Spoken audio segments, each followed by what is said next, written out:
Streaming from the 22 News Broadcast Center. This is 22 News at 4 p.m. Digital Edition. Good afternoon, and thank you for joining us for 22 News at 4 o'clock. I'm Nick Oresko. We'll get to your top stories, as always, in just a moment. But let's check in with meteorologist Brian Lapis with a look at current traffic and weather. On my way into work, I stopped and got some ice cream. A little ice cream cone? Yes. Can you tell? No. Oh, good. But it's a nice day for it. Yeah. Hopefully there'll be a lot of scooping going on today. And you know what? We've got a couple of chances at 90-degree heat before the end of the week. Let's take a look at what's happening first. Traffic-wise, you can see here, traffic is good. Slight slowdown, 91 southbound in Hampshire County, but otherwise traffic is looking fine. Let's take a look at temperatures, shall we? And we've hit 80, Westfield and Springfield. 84 right now in Greenfield and upper 70s in Northampton and Orange. A little bit cooler as we expected in the Berkshires. 80 though in Great Barrington, 74 in Pittsfield. Plenty of sunshine, just a few scattered thin clouds, a little bit of smoky haze, but not much. We'll track the continuing warming trend with the 22 News Storm Team forecast. Trinity Health is closing their women's health services at their Agawam location. According to a company statement sent to 22 News, Trinity will be consolidating their OBGYN services at the location and are directing patients to their offices in Chicopee and Springfield. Other doctors' offices at the Agawam location will remain open. The Family Life Center at Mercy Medical Center is also remaining fully operational.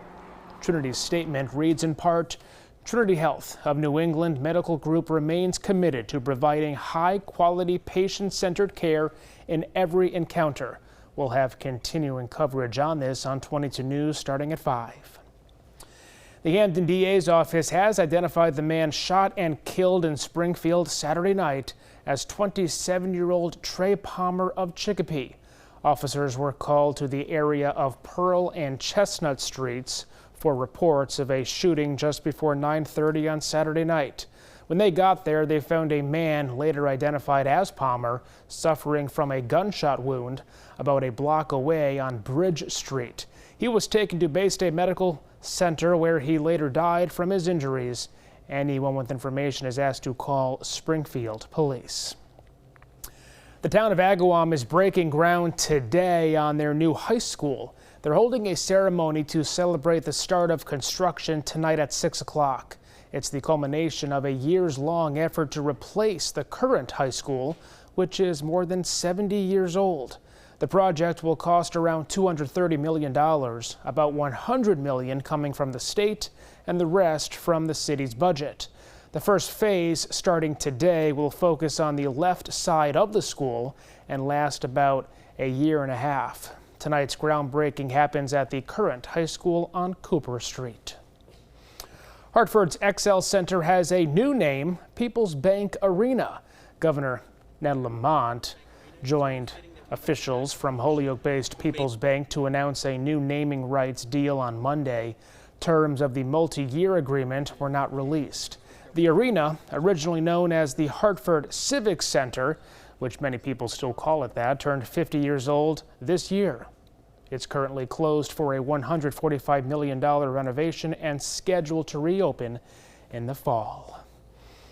Closer to average temperatures today, Brian, and we have the chance not only tomorrow but Thursday to reach 90 degrees. Yeah, and at least through tomorrow, the humidity is going to stay low, so we get all the warmth without the uncomfortableness. Yeah. Which is good news, yeah. Yeah, the discomfort. All the warmth without the discomfort. And it is good news. If you've been waiting for something that resembles summertime air, you've got it out there right now.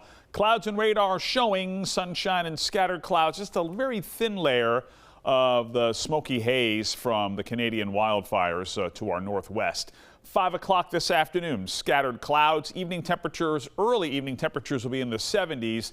But we'll be in the 60s, falling through the 60s by midnight tonight, and overnight low temperatures will be in the upper 40s and low 50s. So after a mild day, a brisk overnight, and then a warm one here tomorrow. Notice sunshine rising at 7 a.m., 10 a.m., sunshine, scattered clouds. Midday tomorrow, noontime, we've got mostly sunny skies, a little breeze out of the south tomorrow with high temperatures 86 to 90. We start to introduce the chance for thunderstorms on Thursday and Friday. We'll show you on 22 News at 5. Well, the Big E is just months away, and today the fair announced the lineup for their Court of Honor stage. This year's musical guests include B.O.B., the Marshall Tucker Band, Sister Hazel, and more. The Court of Honor stage is located in front of the Coliseum. All shows are free with admission to the Big E. Free seating is available on a first-come, first-served basis.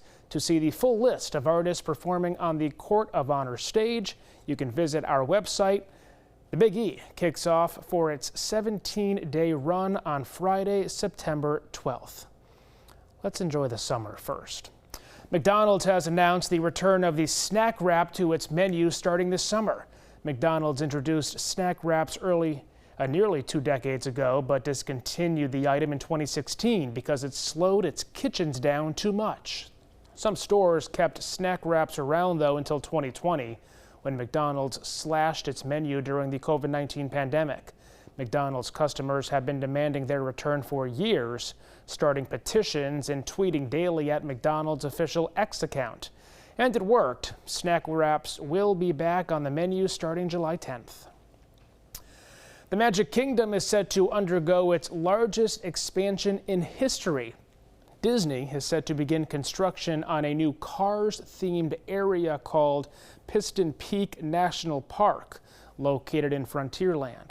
To make room for the new area, the Rivers of America, Tom Sawyer Island, and the Liberty Square Riverboat will close beginning July 7th. Crews are also working on the first ever land inspired by the Disney villains. That will be located just beyond Big Thunder Mountain Railroad. And speaking of that roller coaster, it will reopen next year. Okay, starting tonight on 22 News at 5 o'clock, new information tonight on the high school student detained as part of the federal immigration crackdown in our state. Plus, the public has a chance to weigh in on new high school graduation requirements in Massachusetts, how you can make your voice heard. And as Brian mentioned, I also mentioned, temperatures will be close to 90 degrees starting tomorrow, so you may be thinking about buying or putting in that AC. We are working for you with what factors you should consider, Brian. Traffic is looking good, Nick, as we head toward the evening commute up and down I-91. No major problems. The Pike looks good. Slight backups here at the intersection of 291 on the Mass Pike and 291 and 91 South. We'll track the continuing warming trend this week on 22 News starting at 5. Updates anytime at WWLP.com, the free 22 News app, and the 22 News Plus app, where you can watch our newscasts live and for free. We'll see you tonight starting at 5.